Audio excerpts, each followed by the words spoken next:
Give thanks to Allah for the moon and the stars.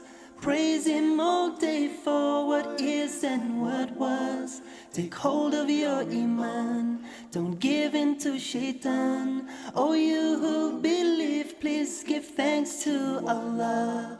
Allahu Ghafoor, Allahu Rahim, Allahu Yuhibbul Muhsinin. هو خالقنا ورازقنا وهو على كل شيء قدير. Allah is Ghafoor, Allah is Rahim, Allah is the one who loves the Muhsinin. He is our creator, He is our sustainer. Okay, I want to start by saying the first time I ever heard of Imam Hamad Abdurrahman, I think it was sometimes in 2006, towards my sister's wedding. And it was when my dad came home one day and he said, "Who do you think can conduct your wedding in 1 hour?" And my sister said, "Hamad Abdurrahman." My dad said, "Why?" She said, "I've never seen him before, but I saw him on TV, the way he speaks English. It's not those kind of afa that will say, Kato soigi, emute naira wa."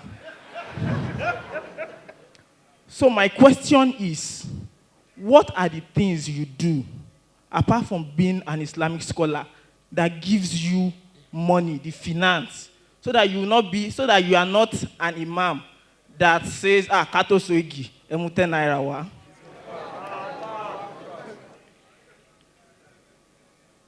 Well,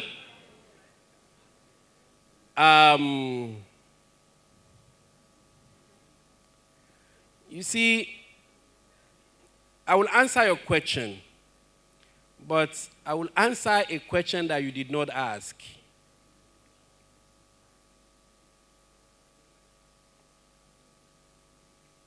But first, let me answer the question that you asked.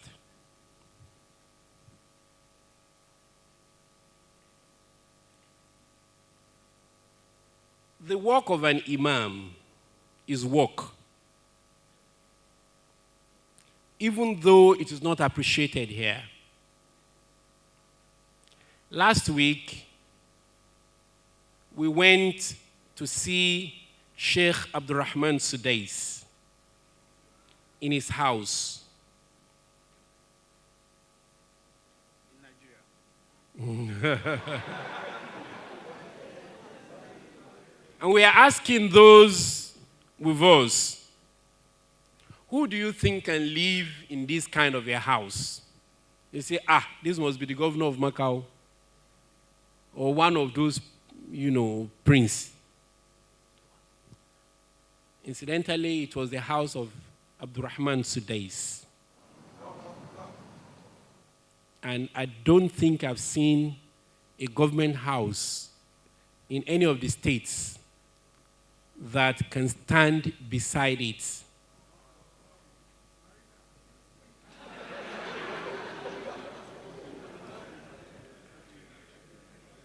Well, maybe when it starts to see,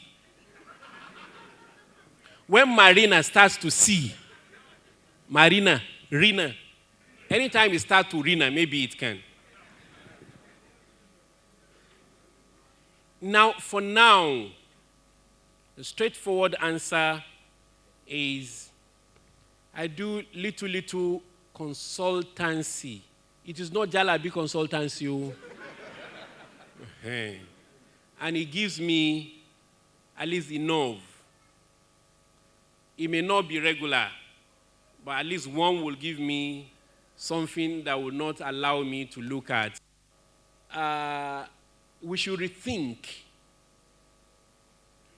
the way we rate our imams. The other time at Unilag, we were talking about remuneration of imam. And somebody said, I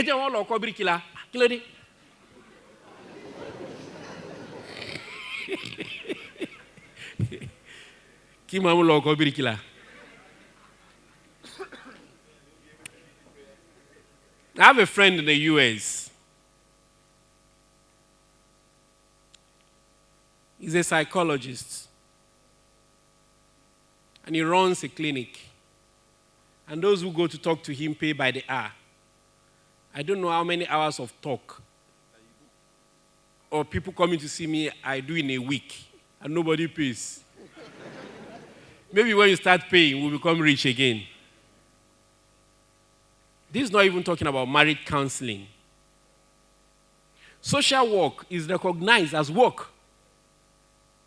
And it is a profession.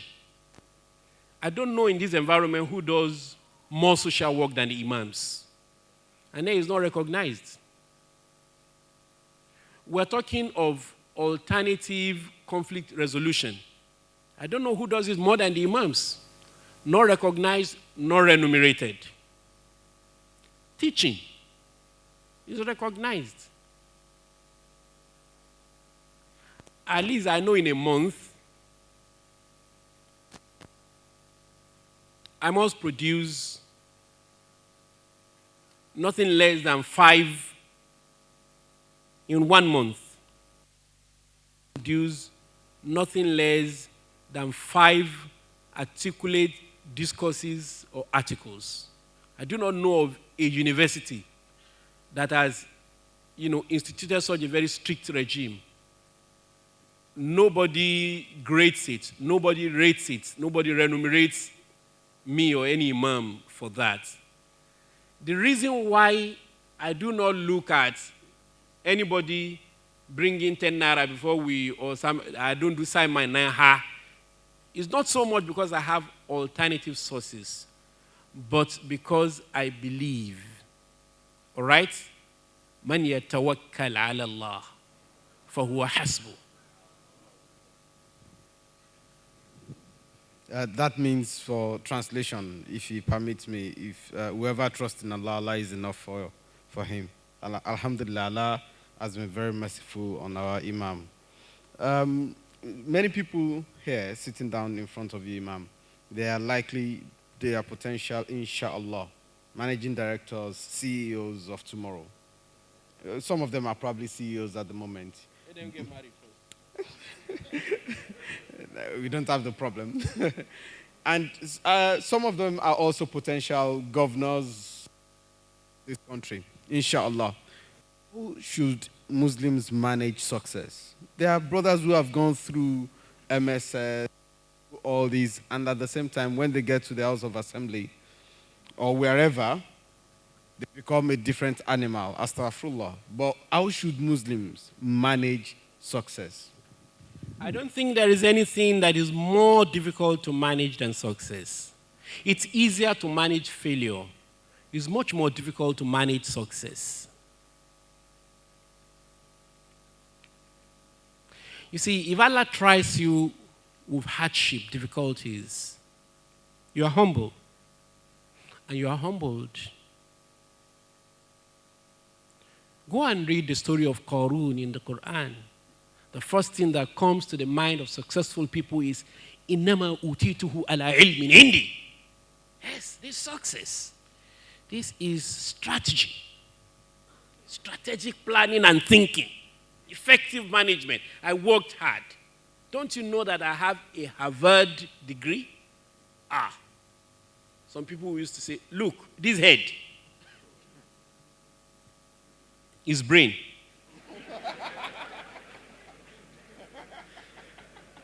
So it's really very difficult to manage success. Because it is said, it's a Yoruba maxim, but I think it is true. They say unsuccessful people have no character. They are putting on a borrowed character.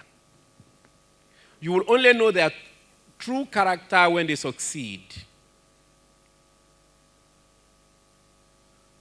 But one thing that we must always bear in mind is it is not difficult for Allah to humble you. And you have not done anything spectacular to earn that position. If it is knowledge, there is a musician in Ilorin. People think The musician is vulgar. But you see, he says a lot of reasonable things. And permit me to say it in Yoruba. He asked, he said, Nínú alákọ̀wé àti alákọ̀rí, ta ló mọ̀ sí rojúra wọn lọ?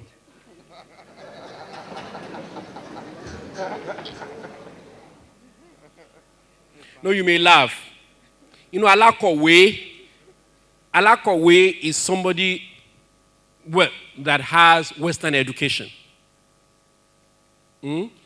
Alákọ̀rí is someone that is not altogether mad and is not altogether sane. So he said, out of the two of them, who calculates better? And he answered. He said, Alákọ̀rí ni o. Say it is that one that is between sanity and insanity that calculates better. Now, always remember that إن قارون من قوم موسى فبغى عليه.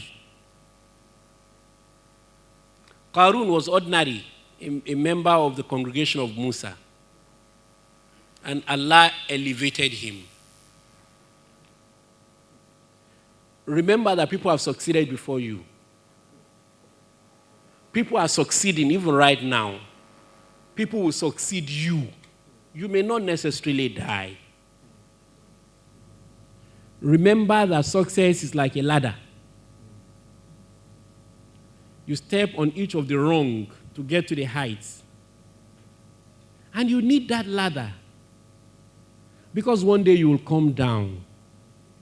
Pride, arrogance, mismanagement of success is like destroying the ladder. When you will come back, you will fall. And you can break your neck, you can break your leg, and you must remember, it is Allah who honors those who humble themselves. And He disgraces those who are arrogant. And you must remember Allah all the time. And you must specially pray to Allah to guide you against the temptations of success and power. Give thanks to Allah for the moon and the stars. Jazakallah khairan. There were a few questions without names, and I didn't want to go into specifics before, but I'll just take this. It's about the Boko Haram. What's your view about it? Does it mark of leadership failure in the Ummah? And I would like you to continue that question and actually address the Nigerian issue. Is there any hope that this country can become great again? لا تقنطوا من رحمة الله. Don't get despair of the favor of Allah. It is Allah who brings the dead earth back to life.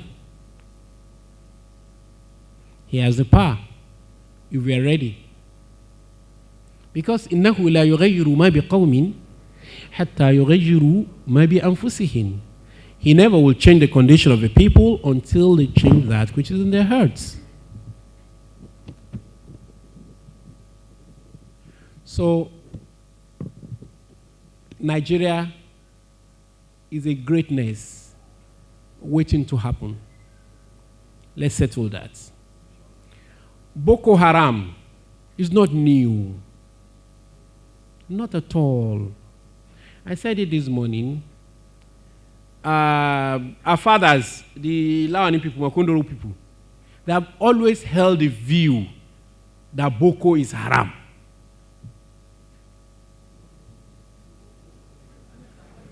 Boko is Western education. Karatum Boko. That it's an illegitimate education. But you see, Islam has not distinguished between Western, Eastern, Southern, Northern education.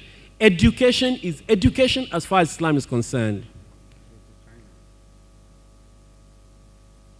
Now, All these eruptions are aberrations. And we must look beyond the surface. Look, the question is that of failed leadership, that of poverty. That is the underlying question. And manipulation of sentiments. Who are the manipulators and who are the manipulated?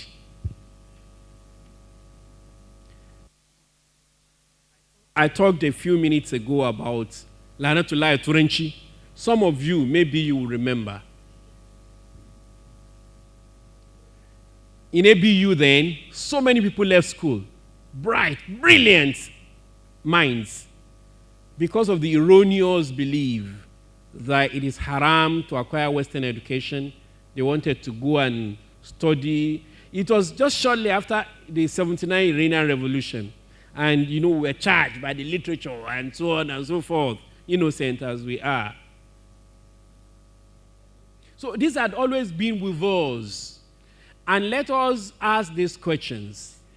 We do not all have the same intellectual capability to understand and analyze issues.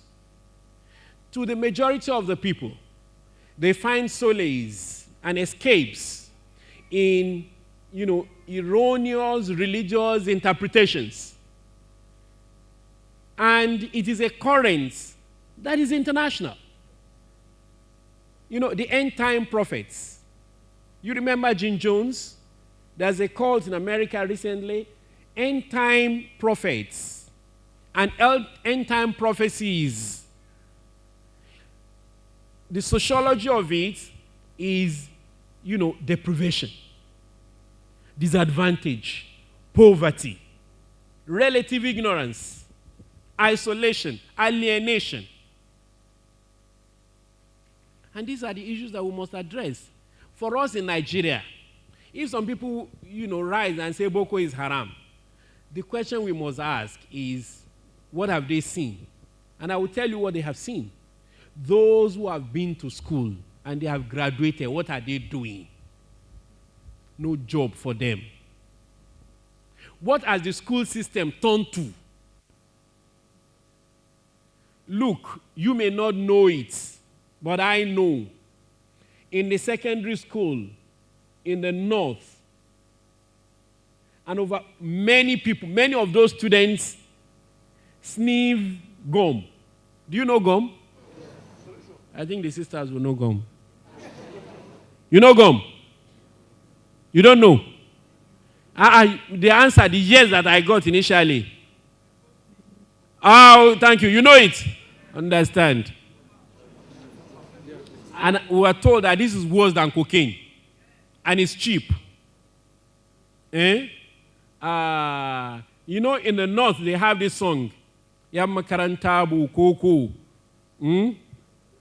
Ba karatu ba sallah. Ba karatu sai sata.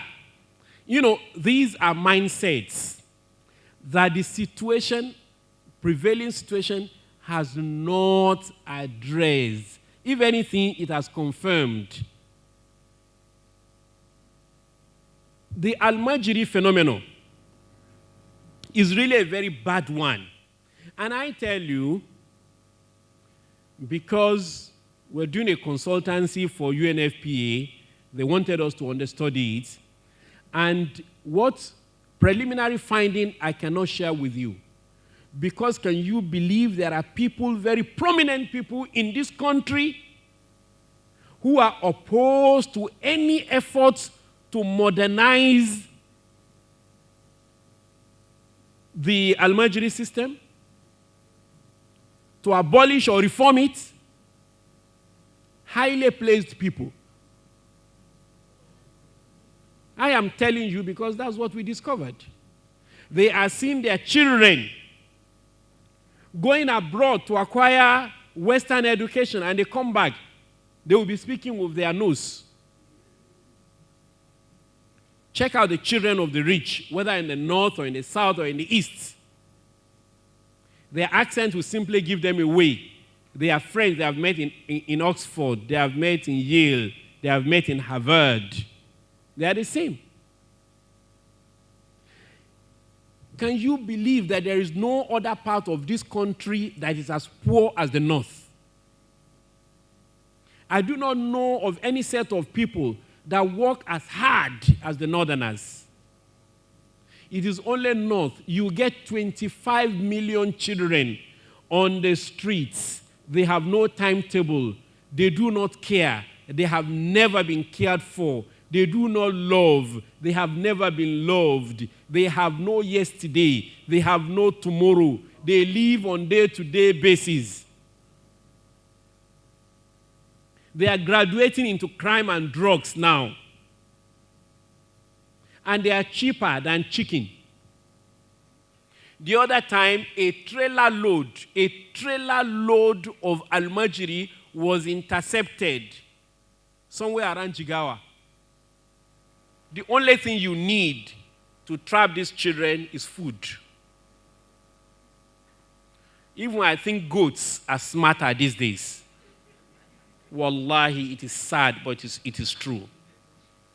That is why you get violent eruption in the north, because you have fodders for the crisis. As soon as they say, how? They are ready. They will throw stones, they will set fire, because these are people, children. Some of them I've never seen, as bad as the situation is in Lagos.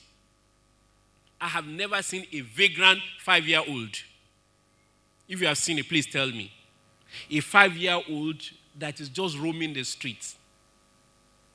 If you want me to give you 100,000 5-year-old vagrants, I will be able to give you in the north. 5-year-old. And some of them have come from as far as Maiduguri. They are in Kaduna. No father, no mother, no brother, no sister.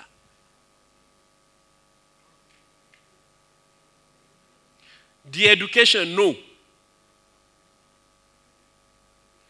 So, Boko Haram does not represent the voice or face of Islam. But we must look beyond the surface. And I condemn, in very strong terms, the trigger-happy attitude of the police. It's like they are displacing aggression against Muslims, killing defenseless, innocent people in Borno, in Bauchi, in Damaturu. People are shaving their beards because sporting beard is a death sentence. People are no longer putting on anything that can give them away as Muslims because they shoot on sight. These killings, the so-called leader of the Boko Haram was arrested in the morning, taken to the government house. In the afternoon, they say he was trying to escape. And he was dead. Extrajudicial killing. These must be thoroughly investigated. And finally, I think it is high time for somebody to talk to the press. They are not going to go anywhere with Islam bashing. Taliban, fundamentalists, terrorists. Even the Niger Delta militants, you never call them terrorists. You gave them amnesty. You are even planning to give them allowance every day. How many thousand every day?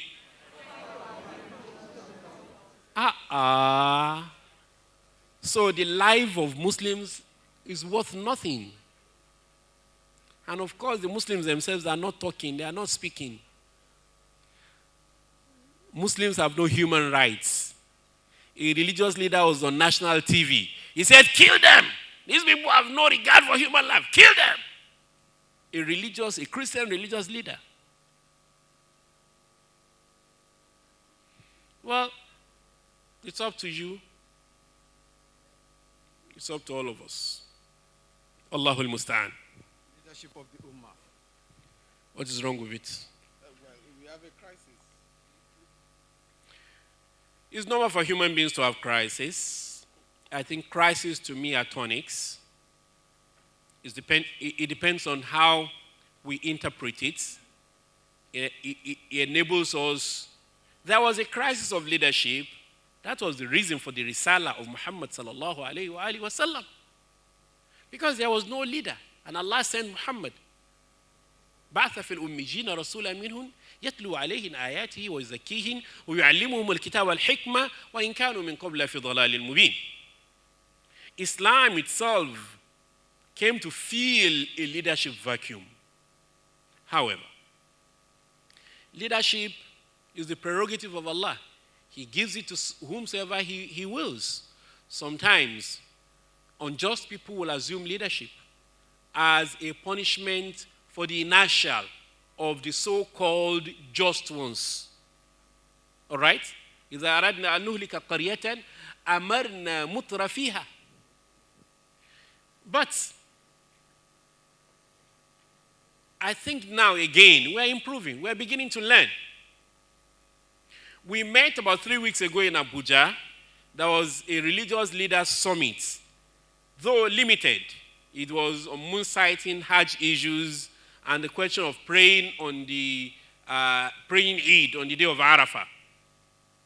For the first time, scholars from all over, from the southwest, from the southeast, and from the north sat and were able to talk and exchange ideas. What came out was it was not differences of opinion based entirely on knowledge, as it is based on ego. And ego moves at a speed that is faster than light. The speed of ego is faster than light.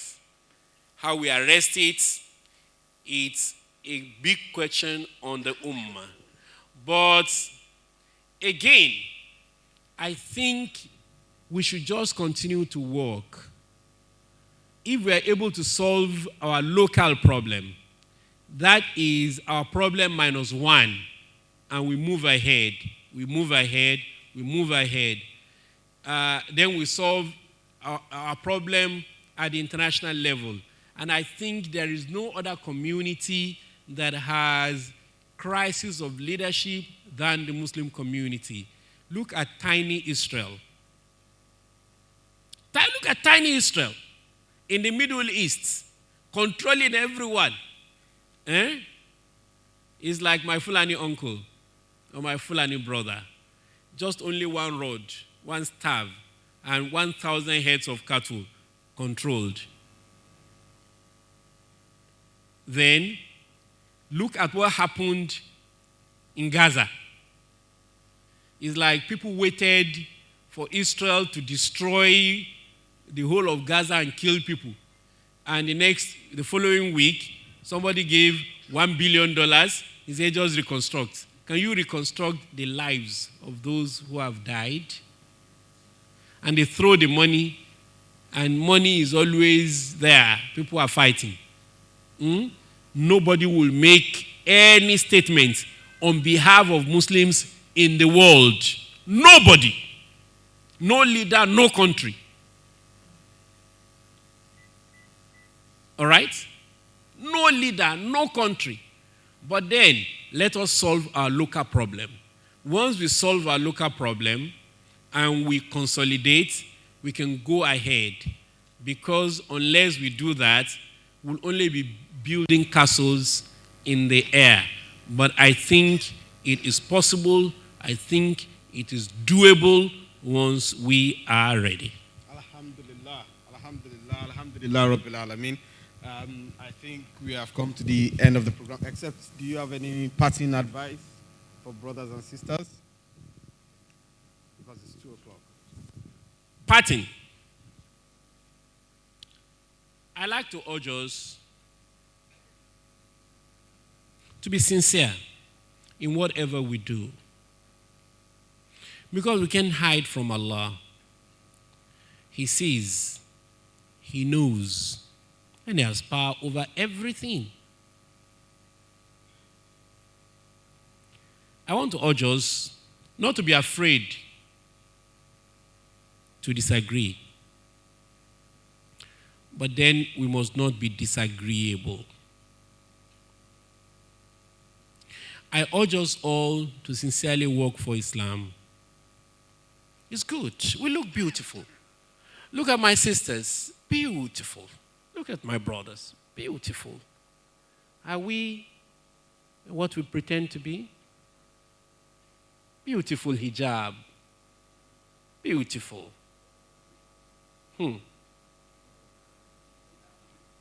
Beautiful indeed.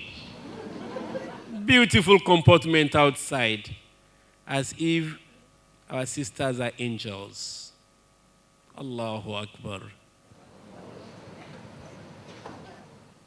Allahu Akbar.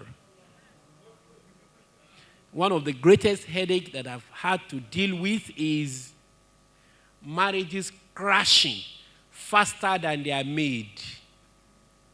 And I've told you, I will not stop telling you the story. Somebody came to my office and told me, Imam, I don't know, I was married to an animal. I said, eh? Animal bo alone, so I'm animal bo. And somebody that never said, I love you. Eh? Only upon it all, Imam, can you believe? Imam, can you believe? Can you believe? He forgot my birthday.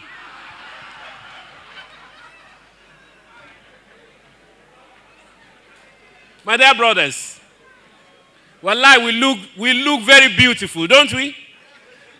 Beautiful brothers. But wallahi, the greatest problem I've had to deal with is brothers who will sport beard, who will put turban, white, sokoto is here, and you turn your wife to punching bag. It's disgraceful. It's unacceptable. We look like angels, but we behave like shayateen. Wallahi, is not acceptable. Our affairs will never be set right unless we reconcile ourselves to Allah and we build our families on very solid ground. Let me tell you, marriages could break up. It's not new.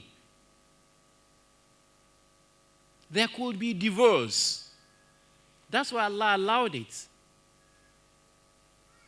But we don't have to behave to ourselves as if we are wild animals. Even if we do not get married again, we don't need to become enemies. Life can continue. And brothers, please, sisters, please, don't betray trusts. Employers come to us every day and say, you recommended this brother. Maybe you say, this sister, I just thought it was because he was doing jelbab and hijab. Please, don't betray trusts.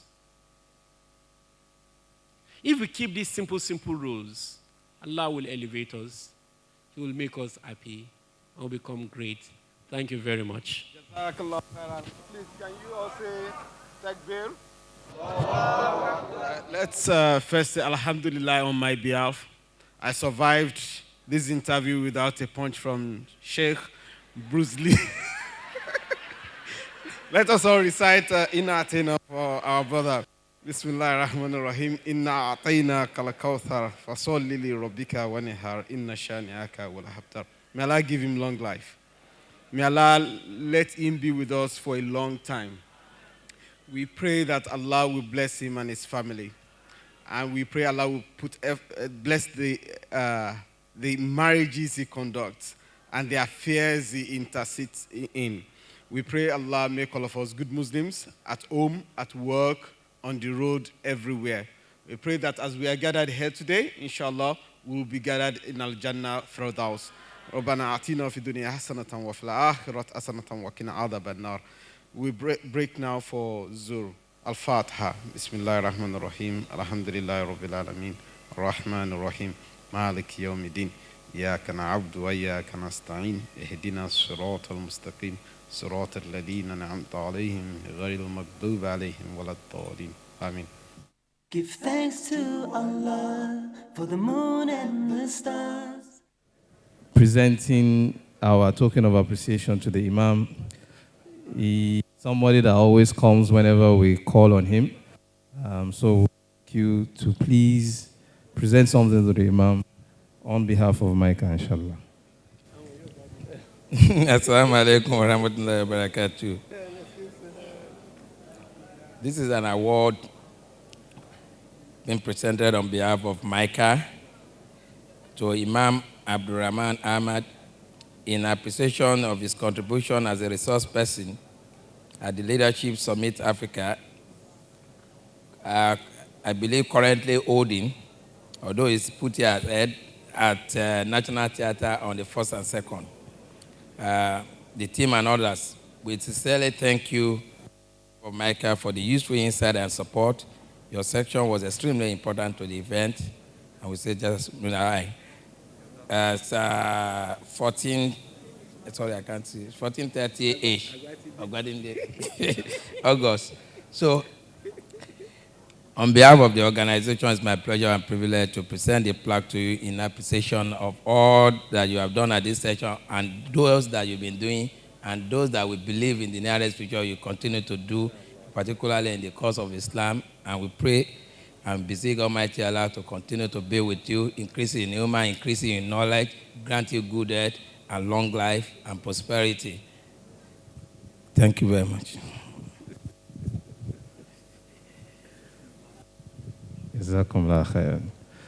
Without wasting much time, time is much spent, so we need to go on to the next session. We're officially in the second session, the second and third.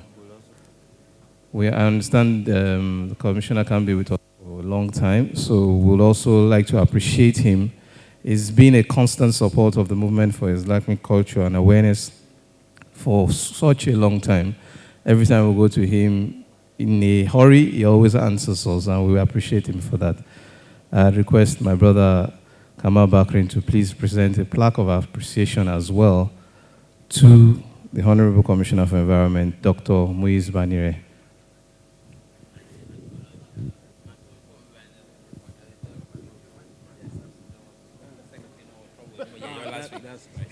Okay. Assalamu alaikum. On behalf of the Movement for Islamic Culture and Awareness, I wish to present this to our very exemplary brother, a role model and a source of inspiration to Muslims within the state and in the whole federation. May Almighty Allah continue to bless and guide you. Assalamu alaikum.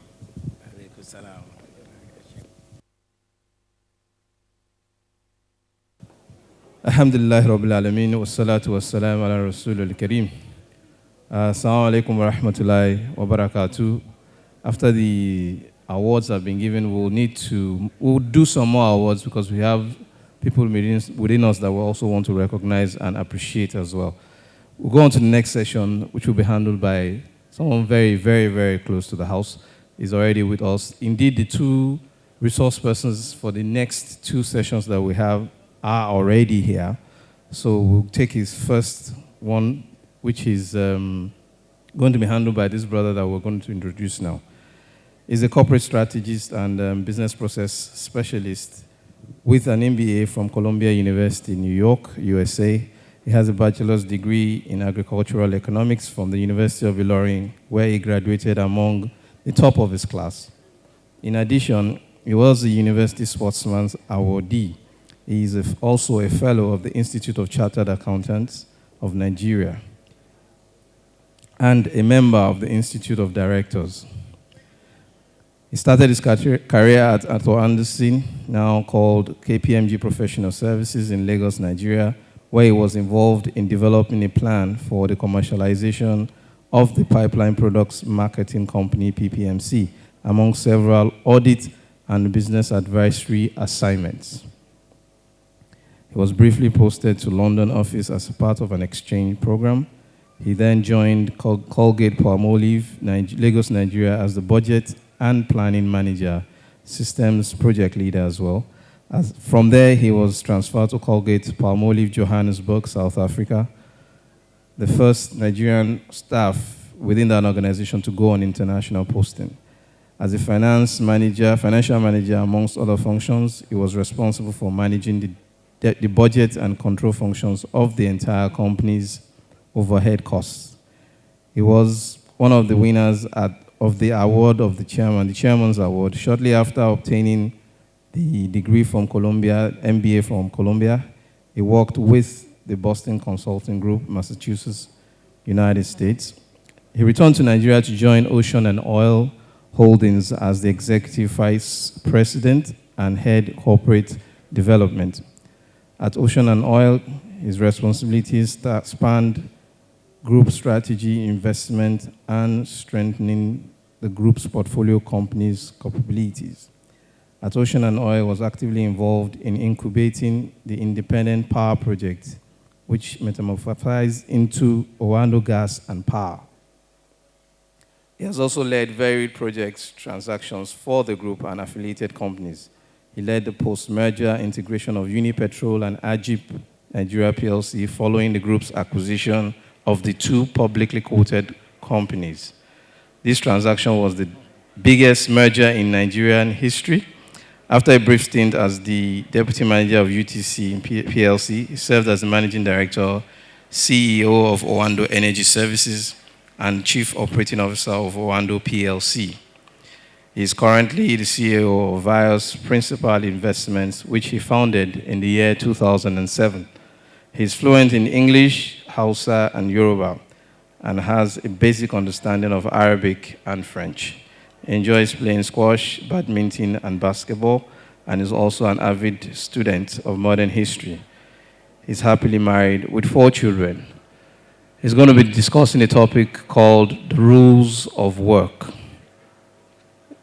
The rules of work. And he's none other than Mr. Kamal Bakrin. Please welcome him to the stage. Takbir.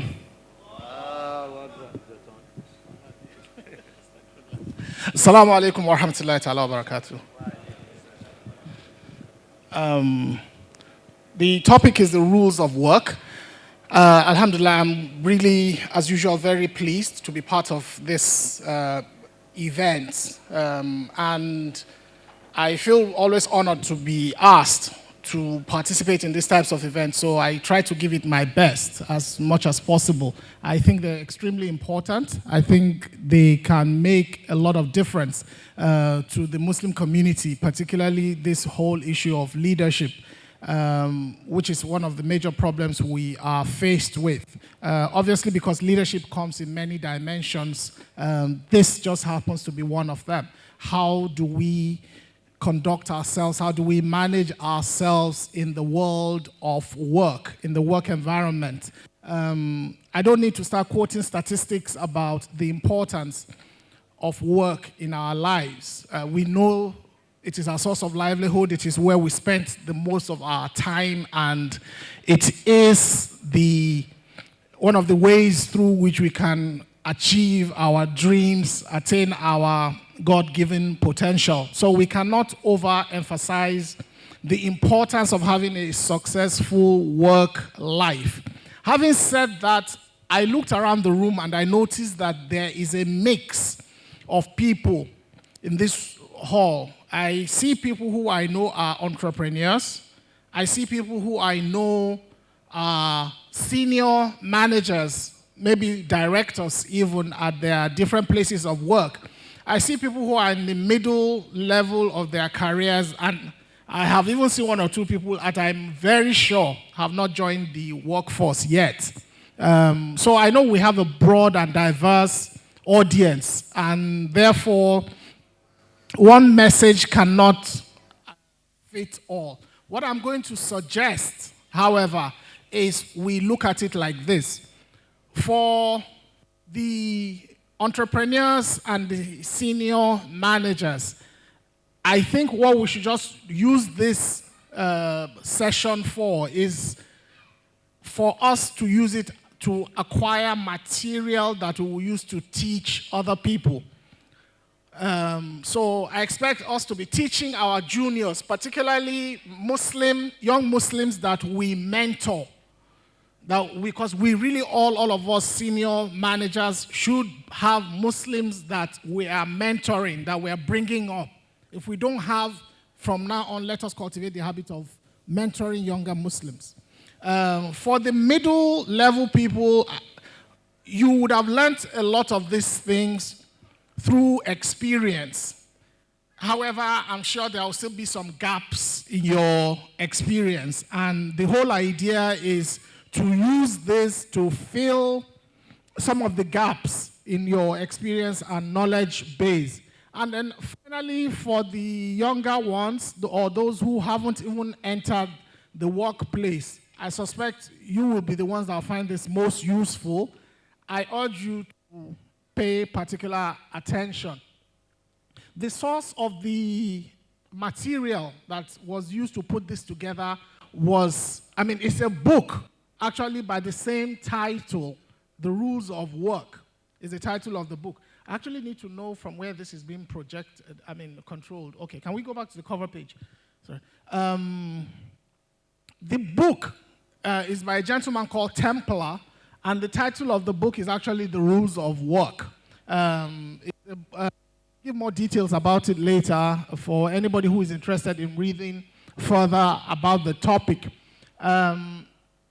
That's by way of introduction. So let's just quickly go through the outline. We are going to be talking about essentially 9 rules governing the world of work. Again, these rules are not cast in concrete. You have to learn how to apply it depending on your own specific situation and the peculiarities of your environment. So you have to take it, digest it, and then think about how it directly applies to your life or your own peculiar situation. Is what I would suggest you do. But essentially the rules we're looking at, we're going to be talking about how to walk your talk. For you to know that you are being judged at all times, you need to know that. You need to have a plan. If you can't say anything nice, shut up. Look after yourself. Learn how to blend in. Act one step ahead. Cultivate diplomacy, and then know whatever system you are operating in, and then learn how to exploit the opportunities coming from that situation. Those are the things we are going to be covering. The first rule, walk the talk. This is the rule that governs all rules, and that's why it's the first. It simply means you must always be on top of your game. You must always be on top of your job. Better than anybody else who is doing it, better than all your peers, it's extremely important to be on top of your game. Now, there are a couple of sub-rules which we'll be talking about as well. Number one under this is, it is not enough to know how to do good work. A lot of people think, oh, my work will speak for itself. Guess what? Work doesn't have a voice. Okay? Sorry to disappoint you. Work doesn't have a voice. You need to figure out how to get your work noticed. It doesn't mean shameless self-promotion, but whenever you do a piece of work, you must figure out the best way to showcase it, to present it in any situation you find yourself. Never stand still. A lot of people in the work environment, from my own experience, are very laid back, very lethargic. This is one of the quickest ways to kill your career. You need to always be doing something constructive in the work environment. You need to always be one step ahead of everybody else. You must always be thinking, how can I add value? How can I do this thing just a little bit better? One of the people that a supervisor dislikes the most is somebody who waits to be told every last thing, who will never come with ideas or suggestions in terms of how can we do something better? How can we improve the situation we find ourselves in? Okay? And always get into that habit of trying to finish your work ahead of time. Don't think if you have 4 hours to do something, you need to push it till the 4th hour.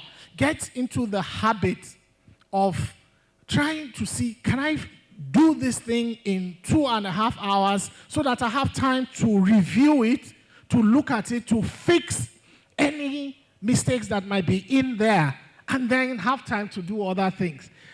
The next rule is one of those extremely important ones. Whether you are senior, middle, or junior level, or whether you are even self-employed, always under-promise and over-deliver. How many people here have been frustrated by your tailor or your mechanic when he promises you, come tomorrow to be ready, and you show up there and he has not even cut the material? Does this sound familiar?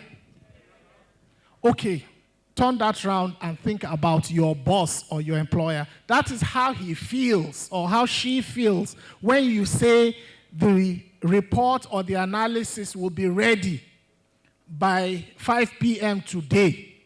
And then he comes and you say, I'm still putting finishing touches to it. He wants to die. He has already made plans. Maybe he has already promised somebody else, but, I'm going to send that work to you. And then you are coming to tell him, actually, what happened is that. Please, if you know it's going to take you 4 hours, ask for 6. Ask for 6 and try and do it in 3 hours. Okay? It is the most annoying thing for a boss to be told, I'm still working on it. We're on it, sir. Know something other people don't. This is very valuable for people, particularly when you are at the same level with many other people. Always find a way to distinguish yourself from the crowd. Let me give a small example. Maybe you are an accountant working in an accounting firm. Always, apart from what all of you know, always try and figure out 1 or 2 specialist areas where you can improve your skills. And as such, you can have that little edge. So they know that, when it comes to this topic, even this guy, no matter how junior he is, will have 1 or 2 things he can add. That really raises your profile and the way you are viewed in the organization. Always try and figure out 1 extra thing that people don't have. Be 100% committed. Commitment has no substitutes. Nobody likes a distracted employee. Nobody likes a distracted colleague. Where is Abdul-Wahid? He has 1 small business he's doing on the side. He has gone. First of all, it is not even proper as a Muslim. Secondly, it just does not give confidence in you, and you are not seen as a reliable person. And Imam Abdul-Rahman was talking about us being reliable, trustworthy people. So it is not for you. If you accept a job, you have to give it everything you've got for the duration of the time you are drawing the salary in that place. So you have to be committed 100% to whatever you're doing. As much as possible, enjoy what you're doing. Now, this might sound like, how can I enjoy it? My job, I'm a filing clerk. All I'm doing is filing documents or making photocopies. No. It's the attitude that you take towards even mundane tasks, like maybe filing or photocopying and what have you that we're talking about. Yes, it is drudgery. Yes, it is mundane. Yes, it is monotonous. But you always have to have it at the back of your mind that, look, I have a longer game plan that I'm working towards. This is not the end of it. So to come with the attitude of, who cares? What is all this? No. Always try and put yourself in the shoes of the most senior management level in the organization and ask yourself all the time, what are they looking for? What are their priorities? What are they driving towards? The moment you adopt this mindset, you are going to be one of the star employees I can guarantee you in a place, because then you are more in sync. You are more the way your mind works. When you are given a task, you understand it more from the perspective of how does this move the organization itself as a whole? How does it move it forward? As opposed to, oh, my job is just to copy this thing from here to here, or my job is just to fill out this Excel spreadsheet. You need to understand how does it tie into the overall company goals and objectives. How does it add value to the business? And if you have that mindset, you will see how it will change what you are doing. Exude confidence and energy. Nobody likes to see a dull face around the office environment. Nobody wants to see somebody who is unsure of themselves. You need to, before you walk into the office in the morning, you need to psych yourself if need be. Take a deep breath. I'm going to show them today. And walk into the environment as, like you are taking on a challenge, as opposed to you are going somewhere where you're going to be slapped down. You need to walk in with that attitude of, what is today going to bring? I'm up to the task. I'm ready to take it on. It is a very infectious attitude. Your boss, whoever you're working with, your colleagues, they will immediately sense something. And people, the moment they pick up that confidence radiating from you, there's a tendency to begin to look at you in a different way, give you more interesting assignments to take on, give you more interesting challenges to tackle. And guess what? The moment you're able to tackle those challenges effectively, you quickly gain a reputation as a performer. That is the psychology of the workplace. This is probably even more true for our Muslim brothers and sisters. Pay attention to personal grooming. Please do not walk into the office looking like they just dragged you out from under a trailer. Please. I do not understand how a person can show up in the office or at a client's office, a customer's office, and your clothes are rumpled, your hair is scattered, you are growing a beard, and it is not well kept. What do you think you're doing? Where do you think you're going? Personal grooming is very important, and the sensitive topics that we try to avoid, we must talk about. Brothers and sisters, ask people who are close to you, do I have BO? Please ask. Ask your wife, ask your husband, ask your fiancé, ask your sister, ask your brother, do I have BO? Help me check. In fact, don't bother to ask. Make it a habit. Please, from Monday morning, don't go to the office without wearing deodorant. Please, male and female. It is one of the hardest things for people to tell you in the work environment is that you have body odor. Senior people, I have challenged my senior managers when they have staff that's causing problem in the office with body odor. Why can't you tell them? They say, I can't. I'm a man, he's a woman. I'm a woman, he's a man. It's one story or the other. No. So please, first of all, pay attention to personal grooming. We Muslims in particular are always been accused of looking unkempt. It is not sunnah to look rough. We don't have it on authority that the Prophet ﷺ looked rough.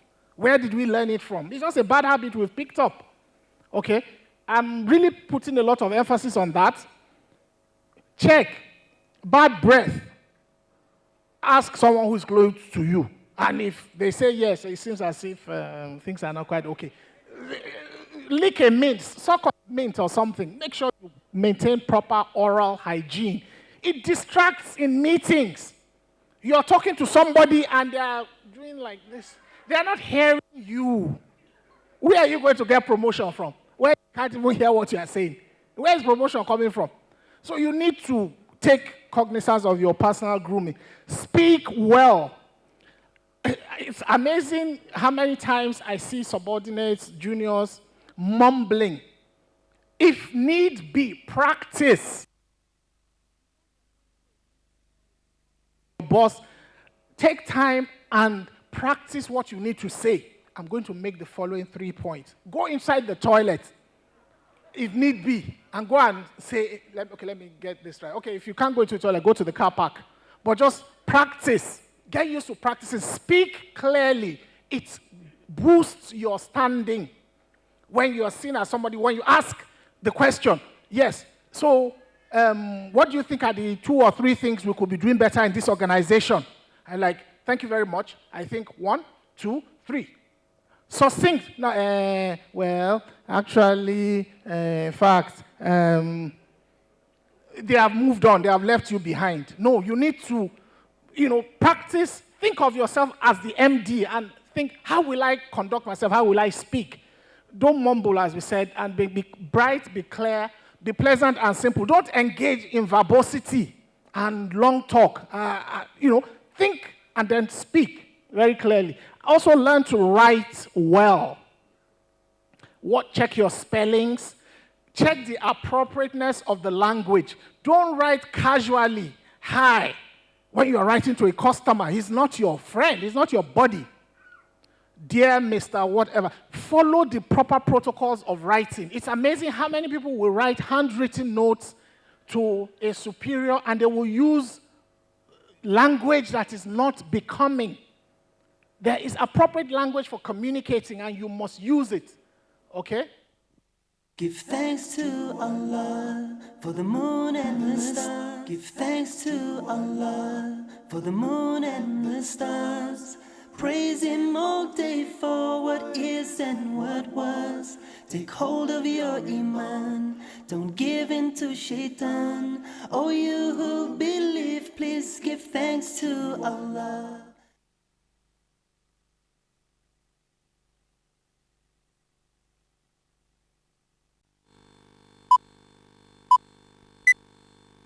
Give thanks to Allah for the moon and the stars.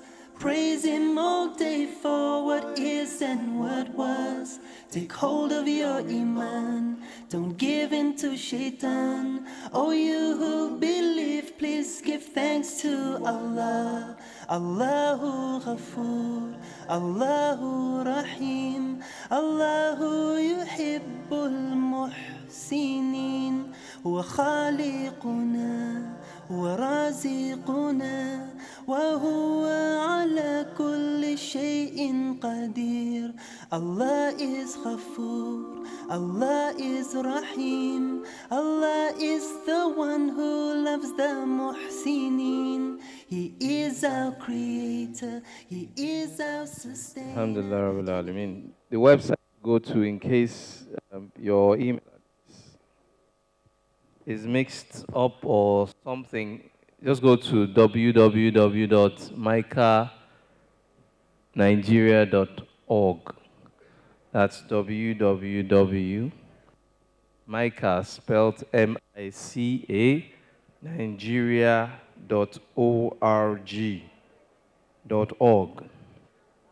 And you'll be able to, inshallah, download all the things that has been presented here, including the speech.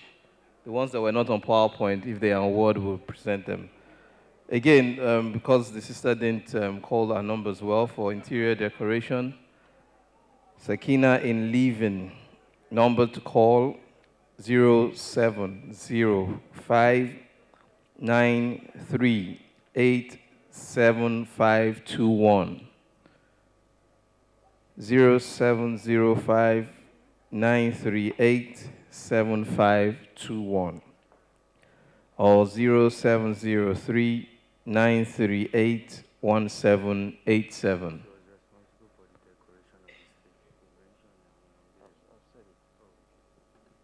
As I earlier said, she is the person responsible for the decoration of this stage.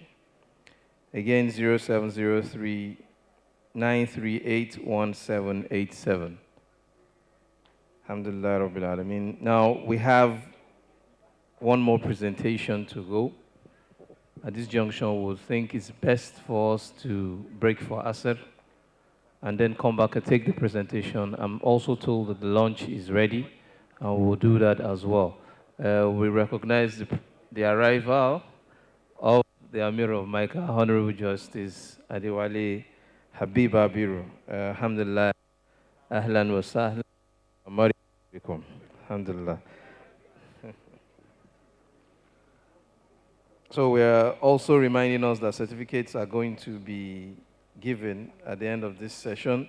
And please, for those of us that are either in employment, looking to move up, or those who have not been employed at all, feel free to put this in your CV. We have a story of a brother that attended the last session, the last year's own, that included it in his CV. And inshallah, one of the big telecom companies will soon hire him, inshallah. Please let us recite Surah Al-Quraysh for him. May Allah make it easy for him. Bismillah ar-Rahman ar-Rahim. لإيلاف في قريش إيلافهم رحلة الشتاء والصيف فليعبدوا رب هذا البيت الذي أطعمهم من جوع وآمنهم من خوف. A lot of people don't put things like this on their CVs because maybe they don't think it's something worthy of putting. But for somebody to understand and recognize that you were mentored by Fola Adiola at a session where he presented this, or you were taught by Wali Babalakin, people will want to speak with you. There's no doubt about that. Also tell them that the governor of Lagos State at point in time taught you about building critical mission leaders, and you were at that session. It's something that will take your CV very, very far. To also know that somebody from Accenture took you through getting a job and keeping it, and also Muniro Kolawale Oshinowo took you through branding. And these are people that are well known. As he said, you can surf the net with their names and those things will come up. And if you put them in your CVs, people want to say, okay, how was that engagement for you? Please mind the typographical errors in your CVs and do not say that you were here to ruin a session or to have intercourse with a variety of people, inshallah. And may Allah make it easy for us. Associate member, Nigerian Institute of Marketing of Nigeria. Associate member, Institute of Purchasing and Supply Management. He's, well, one thing I learned from him is that he adds value somewhere, and once the value is added, he needs to move on. He doesn't stay in one place for too long. He's somebody that also has a BSc in accounting, HND in business management, and as I said, an MBA in marketing. His experience within the distribution field has also equipped him with a fantastic knowledge in shipment of products across the continent and as well as worldwide. He's widely traveled. There's a lot of information we can get from him. He's somebody that we enjoy talking to all the time because he brings new insight into every discourse. He's going to be talking to us on the topic resilience in the financial crunch. He's also schooled in Sudan, studied Sharia there. So he's an Afar, he's the son of an Afar. I know he doesn't like what I'm doing, but I have to do it. So resilience in the financial crunch is the topic he's going to be discussing. He's currently CEO of Scalinia Consulting. It's my pleasure, honor, and privilege to welcome on stage Brother Jubril Salahuddin. In Mica circles, we call him the hot Jubril. Bismillah.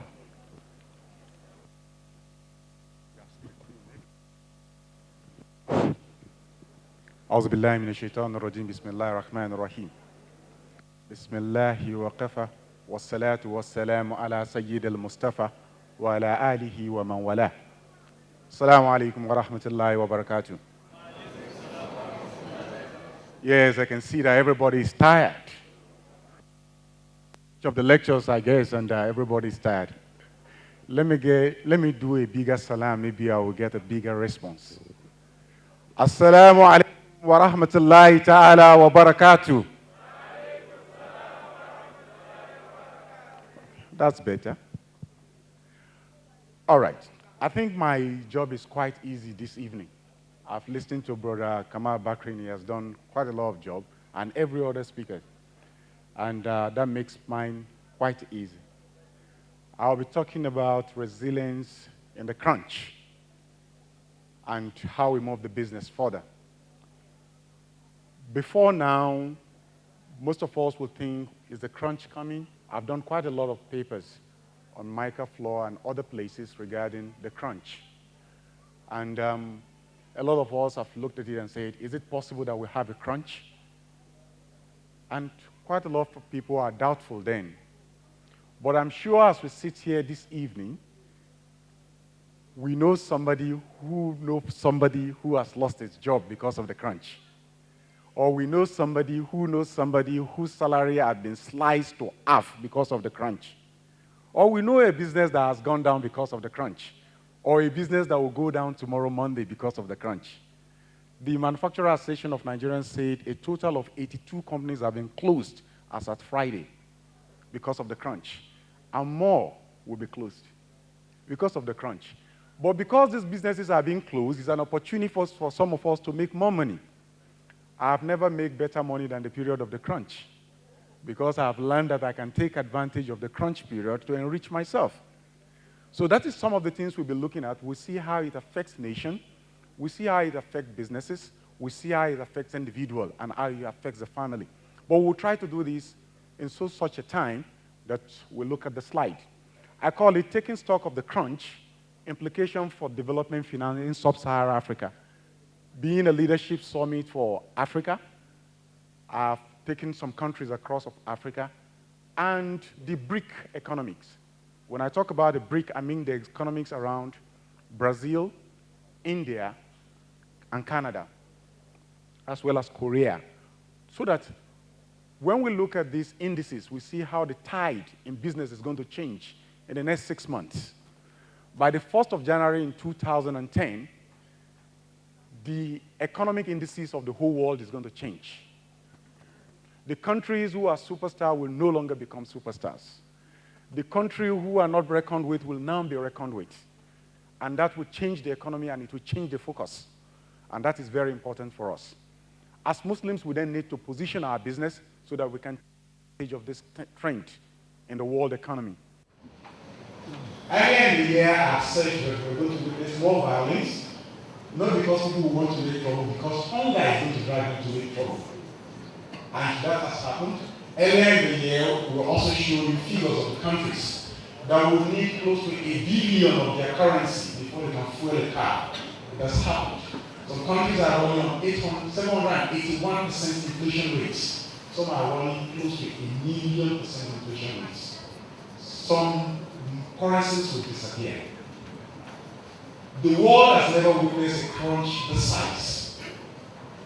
And some analysts have said that it's going to continue for another 4 years. We don't know, but some people must profit from it. Yes, some people must make money from trouble. And when you know how to position your business, then you stay on top. But let's look at the slide and let's see what we talk about.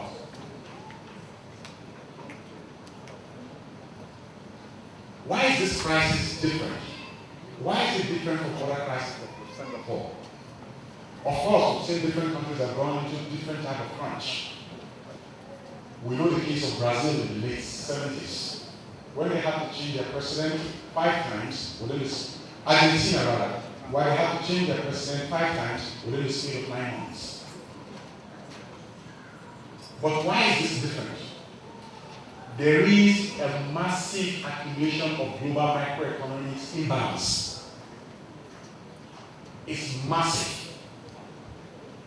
I had the facilitator before me saying that we need to put up a lot of things into the work that we do so that we'll be balanced in whatever we're doing. Here, there's a lot of imbalance has been created. We'll come to that later on. Poor regulation of financial markets. There is a huge fraud in the financial markets. People are bought on the basis of speculations. Let me urge that we just drop our pens and listen. You see, I say it often that I go to a lot of phone and I do a lot of writing. You know what? Nobody gets to read those notes that you're writing. You never read them again when you do it. You never read them. So when you listen and you get the materials there, after you can assimilate them better. All right. The epic lies deep inside the development economies and it has a global dimension because most of the developing economy really are sustained by the developed economy. Most of the developing economy are economy, particularly in the third world. We are just gross exporters of raw materials. And when they come back in terms of finished goods, whatever national savings that you've had, you push it back into them to make purchases. So it is actually going to be very difficult to find a developing economy with this kind of imbalance progressing. It's almost impossible. In some areas, developing economies have been hit harder than the organized economies. Some of the economies within Africa, I will show you statistics later, cannot sustain themselves without foreign aid for 30 days. For 30 days, the economies cannot sustain themselves. So that creates a lot of imbalance. And that imbalance, of course, is going to resolve into war.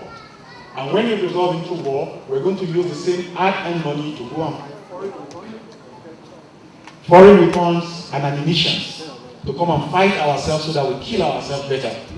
So really what you're doing is that you're plowing back your small saving into an environment that is going to be very, very difficult for you. Then for some of the manufacturers of these weapons, it is also fair for them to create trouble in your environment so that they can sell their wares. After all, they say it is business, isn't it? It's not fair. Business ain't supposed to be fair. Is it supposed to be fair? Why are we all wearing long faces? We're not happy? Okay. Let's see the next slide. Why the poorer developing countries have been initially overlooked. Before we thought because of sustenance agriculture, that the poor developing country will be shielded away from the crunch. But that is not supposed to be. Because a huge percentage of the inflow into developing economy comes from the advanced economy of the world. You have Nigerians in diasporas, Ghanaians in diasporas, and all other developing nations have their citizens in diasporas that have to earn the money to bring back home. Now, you give them menial jobs here to do, that's what they do to earn the money and bring home. But in a position where you have crunch, there is not enough work for the citizens of those countries. So why do I give the job to you? So one is going to cut off money coming from the diaspora. It's also going to cut off money coming from direct foreign investments. So that on its own is going to create a lot of imbalance again. Structure of financial markets. The financial market has been over-proliferated. And what I mean by this is that today, what we buy in terms of stock, well, it's clear a lot of us must have got our fingers burned in the stock markets. So I'm sure we'll learn some lessons from that. The next time you want to buy a share, you need to look clearer. Okay? And now that the stock market is dead, it is dead. Okay? So, if you don't like the fact that you have lost money in the stock market, I've also lost some money in the stock market. But keep that there, man. So, it's not advisable to buy now. I'll go back to it. I will show you this, okay? Don't let us play. When we want to tell people to buy, it's not this kind of forum. That's reality, okay? If you come to meet me outside of this forum, I'll tell you what to buy because I will earn you from you. But when I come to this forum and I want to see you, don't buy. Think, okay? I look at you eyeball, and I tell you don't buy. Okay? You get it now? Yeah. There is a common saying among the people that have been for so much. It says, gas is like a power, but it's not like exactly. You see the butcher, he comes to say and puts into the soup, he doesn't make it sweet. Okay? So it's the same thing that's happening in this market. Don't bother. We'll tell you where to put the money. Okay? The African market has limited integration with global financial markets. That too, we thought because of that limited integration, the market would not crash. We thought so, but it's not the case. Minimal exposure to complex financial history. In the West, what really led to the crunch? Earlier in the year, I did a chronicle of what led to the crunch, so I don't want to go back to this. But one of the things you have is that you had a sophisticated instrument in the hand of peasants. People who are ordinarily an unbanked community were given access to credit that they will never be able to pay. And that was exactly what disrupted the real estate market in the West. With the fall of the real estate market, the crunch started.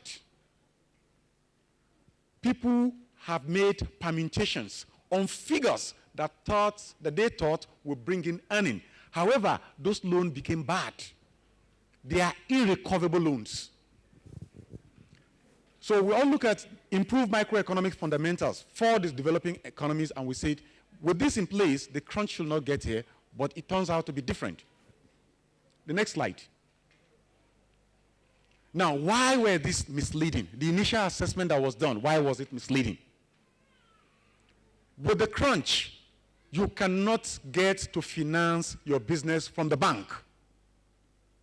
As such, what the bank will do is that the cost of borrowing in any other source will go up. Anytime a bank asks you to come and borrow at a 2-digit, then you must be wary. You must be wary in an economy like ours, where your net is not more than 5%. You must be wary in an economy like ours, where you have to provide your own electricity. You must be wary in an economy like ours, where you have to import close to 90% of your inputs. And you must be wary in an economy like ours, where the wastage level is close to 20% in manufacturing. But if you put us side by side India, where they are doing 1% wastage level in the printing industry, for instance, and we are doing 22%, then you can see the difference. Secondly, revenue is sharply curtailed. The revenue is sharply curtailed because what then comes in, people become wiser when they get hungrier. Then they ask for a reason to buy whatever they need to buy. So that is important. Threats the solvency of domestic financial system. The financial market, the local financial market, will then look for a way to make you buy or to make you find attractiveness in an unattractive product. Maybe I take that again. The local financial market will cloud an unattractive product to look attractive so that you can buy into it. Because emphasis will then be geared towards consumer promo, not into manufacturing products. And when you don't develop the real sector, if I'm becoming too technical, just slow me down. Huh? I will pieces it for you, don't worry. Okay? When you then develop the consumer product at the expense of the real sector, where did the profit come from? I've seen 3 balance sheets during the week in the dailies. And I challenge everybody that did that audit to tell us where did those profits come from. Look at the end of the profits that was declared for those 3 balance sheets. I will not mention names. The money was never distributed among shareholders. 80% of it was recorded as plowback. You understand? There is what they call it in accounting. It's called window dressing. There was no profit. It was a loss. So what you do is you make it look good to the investor. Meanwhile, you say you are plowing it back. Where is the money in the real sector? Where is that money? When virtually every big company is closing down. So where did you plug it back into? It's common sense, okay? You don't need brain surgery to do this. You don't need a Dr. Salisu at all. You can only look at it and think and say to yourself, I can't see this money. How come the same people that are declaring the profit are also cutting back on staff salaries? Did anybody care to ask? The banking sector in some low-income countries is largely owned by foreign ownership. There's a lot of, so we'll show you the statistics as we go along. Some of the countries, between 70 to 75% of the banking sector is owned by economies in the West. So if my bank is distressed and I'm in America, and I owe an investment and interest in Nigeria or in Ghana, it's only normal for me to come and take off my money and take back to my country. And by the time I do that, your bank will come under. So it's common sense. You don't need brain surgery for this, do you? How sharp is this?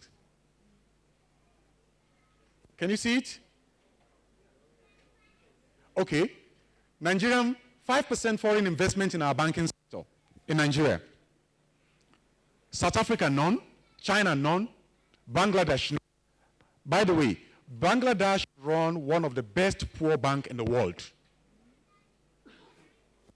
Ethiopia, none. I know why nobody will want to go to Ethiopia. Senegal, 48%. Congo, 47%. Kenya, 41%. Bolivia, 38%. Rwanda, 70%. Cote d'Ivoire, 66%. Tanzania, 66%. Ghana, 65%. Burkina Faso, 65%. Niger Republic, 59%. Mali, 57%. Zimbabwe, 51%. Madagascar, 100%. Mozambique, 100%. Peru, 95%. Mexico, 82%. Uganda, 80%. Botswana, 77%. Those are the percentage of foreign investment ownership in the banking sector. Nobody, remember, nobody invests in the bank because he's waiting for a reward from Allah. He actually invested in the bank because he wants to make profits. Whether you say the takbir loudly or gently is the truth. It doesn't take away anything. Because you didn't buy those shares you buy because you want to say takbir. You bought it because you want to make profit, isn't it? So let's put sentiment aside and face it now. So if I'm a bank in any part of the country, take this food gently because what I'm saying should not give you a heart attack. Don't mind me, just don't mind me, just enjoy it. Okay? In countries like Tanzania, Cote d'Ivoire, and Rwanda, Madagascar, and the rest, you can see that banking assets is in the hand of foreign banks. So if I'm a foreign bank and I'm not doing well, all I need to do is just to close down about 3 countries. I just come into about 3 countries and say, which ones? So I close them up. And I can take my money out and go. Then the country will be in crisis. Not too good, but it's the reality. Okay. With the financial crisis, will severely affect low-income countries. It is a must. It is a must. Okay? Because we are the people that do the largest number of consumer buying. We are the people that want the best in terms of consumer electronics. Okay? And as long as our lifestyle is directed towards that focus, then the tendency is that we're going to lose so much in terms of money. Earlier in the year, I said to people, and I still maintain it, I said, don't bother going to build houses now. Don't bother. Let it get to November. People will bring their houses to sell for you for cheap. Yes, it will have hit them so deep. They will bring it forward and you buy it for cheap. So if you have the money now, just keep. But be careful also where you keep it. Because some of the banks too will go under. Yeah, it's fair. You see, it's like playing poker, okay? You have a different card, you wear a different face. You don't hold the ace, but you look big. So that's the way it is. It's gambling. So lack of capacity to adopt counter-cyclical policy to compensate for the fall in demand for export from abroad. Even for us as an oil exporting country, you can see that the fortune is dwindling. It's dwindling by the day. It's dwindling. So it is. And we don't have a strategy to put in place to say, this is how we should address it nationally. Give thanks to Allah for the moon and the stars. Now, for sub-Saharan Africa, this is the increasingly external vulnerability. This is a projection for 1990 to 2011, what the economy is going to look like.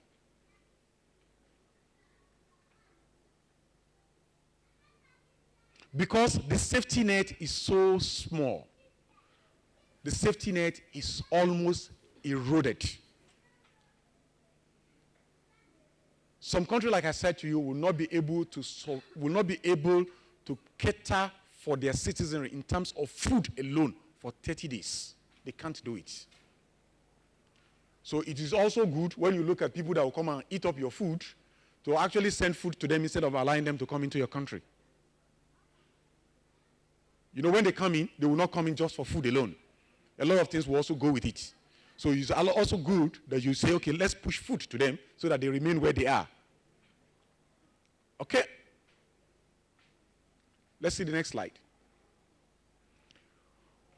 For these countries, it's going to be tough. For food and fuel, for these countries, it's going to be very, very tough.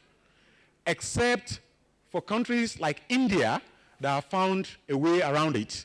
And like I said, the economy of the world is going to change. India is likely going to become the second biggest economy in the world after China.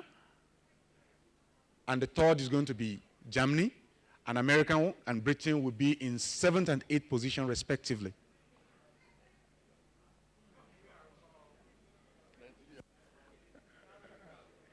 Somebody said Nigeria, and Nigeria is not a name to be reckoned with in international finance and business. Let's see the next slide. So these are charts to show what the export is going to look like, and until we're able to put machinery in place to stop us from sending across to the other part of the world our raw materials directly as raw, then the slide is going to catch up faster on us. But as it stands today, for destination of export in terms of trade, China does 19%, US do 24%, European Union do 25.20%, that's the whole of European Union put together. Japan does 5%. Japan has come out drastically, and we'll see later on in the slide what Japan has done to actually cushion the crunch for themselves. They've done tremendously well. They've repositioned themselves. Some of their auto industry is not doing quite well, like Toyota. Unfortunately, it's going to affect even the Toyota as a brand across the world. In 32 years, Toyota is for the first time budgeting a loss, and is cutting down its manufacturing across the world by 66%. And for the year they budgeted a loss. For next year, 2010, another loss has been budgeted. For remittance and tourism, can we get, this is another source of good foreign income for any nation. But the question has always been that for people who cannot eat well, will they go on tourism? So, I mean, for Sub-Sahara, the total income from remittance has been put as high as 19 billion for 2008. I had an estimate for the FDI, Foreign Direct Investment Inflow, or a country program aid. Really, for HIV, we expect that HIV should also bring in some money. Okay? But most of the money in terms of AIDS that HIV is going to bring in, the campaign for HIV, condom will also take about 66% of it out. So that leaves us with a little percentage to really manage with. But there's a need to also put in a lot of pressure so that even if there's no bird flu, we must say there's bird flu so that AIDS can come in. So if you must borrow now, you must borrow big time. Borrow big, don't borrow small, because they will come after you.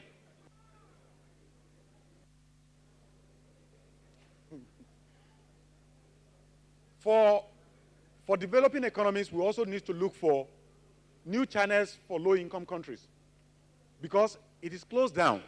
One of the state government in 2 weeks back, 2 weeks back, put a bond in the paper, wanted some money and put some bond in the paper that they want people to come and buy some bond. People refuse to respond. People refuse to respond, even while he tried to hype it for 33%. People, investors, what is this? We're not buying. Because the truth is that even the state government is suffering. You understand? So it's not easy for anybody to go and use his money to go and buy a 90 days bond. You're not sure that you're going to get your money back. So it's quite dicey. Okay? All right. For Sub-Saharan Africa, heavily dependent on aid flow. Aid flow will be between private flow, developing countries 84.9, Sub-Sahara 38.4, overseas developing aid 19.5 to 65.4. Other official inflow, minus 44 here, minus 39 there. And despite an enormous increase in private flow in the emerging markets recently, the poor developing countries still are heavily dependent on this flow. Heavily. So if the person you are depending on is also hit by the crunch, the tendency is that you're not going to get much inflow into your own coffers. It makes sense, right? Okay. For bilateral trades, in terms of this, there's a way that Japan has actually addressed it. What Japan has done is that it says, when we get the flow, the inflow from HIV, okay, we are not going to spend the same thing on condom from America. We're going to set up a condom factory in Japan. We're going to get Japanese to work in this industry, and we're going to retain the money within the Japanese economy. That makes sense. You don't need brain surgery too for this. But if you want to do the same thing in Nigeria, what do you do to almighty NEPA? It becomes a problem. It becomes a very huge problem that you need to solve, because if you have to go into manufacturing in Nigeria, you have to provide your own power, and sometimes you might have to provide your own water. Labor is also very, very bad. You might have to provide your own labor and go and train labor, because most of the labor is highly untrained. We're going to see earlier on what you need to do when you're operating an individual business. We're taking it at a national level and at the continent level now. We narrow it down to our nation. We then narrow it down to individual business and narrow it down to our community. Okay. That's the graph for foreign direct investment constituents. We looked at it from 1999 to 2000 and how it's going to fare moving forward. And honestly, the story is not good. The story is not a good one, so we need to bring in a strategy to counter it. All right.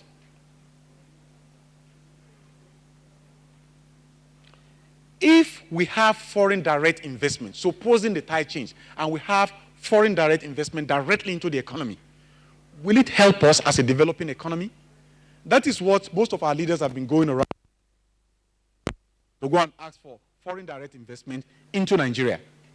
Yes, for the time being, it will. As soon as the crunch is over, it is going to be a misnomer, because you will then have a Nigerian economy controlled by another country in the West. So you need a homegrown strategy to solve this problem. If you say a bank, any other part of the world, should bring in an investment into our economy now, of course we have money flowing. One of the analysts has said that one of the countries in the world that is still buying is Nigeria. Despite the crunch, one of the economies that people are still buying is Nigeria. Okay? These are the graphs for each of the countries that we have seen earlier on in terms of foreign direct investment, how it's representative, an expensive way to run these economies. It's extremely bad if you superimpose FDI directly into the economy. Is this bad? Okay. What the graph has said is this, in word. And this is a 2008 outlook from IMF. Okay, let's look ahead. Now, the crisis will hit countries in unexpected way. Different ways, but unexpected. Like Ethiopia, the only foreign exchange earner for a country like Ethiopia is the Ethiopian airline. Okay? And when the crunch really will hit Ethiopia, countries like Nigeria will need to support Ethiopia, or else there will be a refugee problem in Ethiopia and people will trek from Ethiopia into Nigeria. Yes. So there's a need to support such country when they stop earning foreign investments. Somebody says it's not close to our border. I saw a sister around here, and I will tell you the same too, that I also schooled in Sudan, and I've seen women trek 80 kilometers to give birth. Yes, I've seen it in the desert. Every cloud, next slide, has a silver lining. So what do we do as individual businesses in Nigeria? What we need to do? We target the mass market with emphasis on low cost. Two things must sell, whether you like it or not, at a time of crunch. Food, drugs. People will eat, the food will give them sickness. And they will buy both. Yes, it's true. So it will sell. So if we put emphasis on this, we're going to make money. But today, farming in a country like ours is left in the hands of peasants. The rice you've just eaten and you enjoyed is probably imported. So which rice will you eat when there's no more money to support you after 3 months? You see, somebody must look for another rice. And as human beings, we're creatures of habit. Guy said, I like to eat rice, though I know when the tide turns, may it not turn. That's the dua to Allah. If it turns, you eat anything. That's the truth. Okay, but one of the things we need to do is to target the mass market with emphasis on low cost. What you then do is that you're able to sell to millions of people, low cost, and the cumulative will be quite high. You understand? Okay? Even when you look at the telecoms company, they will tell you now that they have X number of subscribers, but the X number of subscribers are not active. Some people's cell phone is actually an answering machine. They only use it to, okay, somebody has called me, I have a place to answer, but they don't recharge. Give thanks to Allah for the moon and the stars. We need to reset and adjust the business model that we run. You see, we have a mentality before the crunch. We have a business model then before the crunch. That business model will no longer deliver. It will no longer deliver. So what we need to do is to adjust that business model and reset it for what will deliver. Emphasis must shift from competition to cooperation. Now, you compete because you will only be competing against yourself. What you will do is, don't try to do the product from the beginning to the end. Do the one you can master and cut down cost. Pass it to the next guy to do and finish. Move it into the market. Don't compete. You do what? You cooperate. If you continue to compete, your sales price will continue to go down. And the only person that will benefit is the consumer. Both of you will lose. Alternative power source will not be a bad idea. If anybody can bring a solution to power today, he is rich. The person is made. In this country, if you have a solution to this thing, you have money. For small business owner, it will be nice to merge resources. You need to look at yourself and say, does it really augur well for me to stay in a 3-story building running this business? Why don't I sublet the rest? Why don't we come together, 2-3 business coming together? Reduce your costs. It's essential. Don't carry any passenger at this time. This person that cannot contribute to the well-being of the organization is a passenger. Drop him. Just drop fast now. Let's go back to that slide. Outsourcing will do very well. The things that ordinarily you need to spend so much money on, please outsource it so that you can cut down on your costs and the area of competence can also come forward. You can make savings from consistent downward slide of labor cost. You see now, a lot of people are being relieved of their job. The cost to labor is coming down. The guy who has priced himself 150,000 naira before, now will take 70,000 naira in a haste. So you can also profit from that. Because the cost of labor will continue to drop sharply. Okay. Bank reconciliation. Now this is another area you need to watch out for. The banks will now try to do funny things with you. They will charge you twice in your bank account, reconciliation account. Look at it very well. You will do a lot of savings. They will tell you, when you go back to them, they will tell you it's a mistake. It's not a mistake, it's deliberate. It is deliberate. They will charge you for one thing twice. It's deliberate. Because if I charge all of you in this room 3,000 naira and spread across everybody, you know how much I've made? And it looks like a typographical error. It's not an error. It's deliberate. Okay? In the business world, it's called kiting. Kiting. Pilfering and shoplifting will also go up. People will steal. From your shop, if you run a shop, look at it very well now. People will come in and steal from your shop. Before, we always budget 10% for pilferages and shoplifting. For most of the store, it is going up to 25 to 28% now. So you need to watch it. What you do, put dummy stock on the stand. You understand? Put dummy stock on the stand. The guy steals it, he steals nothing. Okay? If you put your wares on the stand, it will disappear. Okay? a lot of absenteeism in your work environment will happen now. People will always dodge to go and do some other things to make ends meet. You are paying the guy 100,000 naira before. You have slashed his salary to 50,000 naira. You understand? And his responsibility, he has tailored it around 100.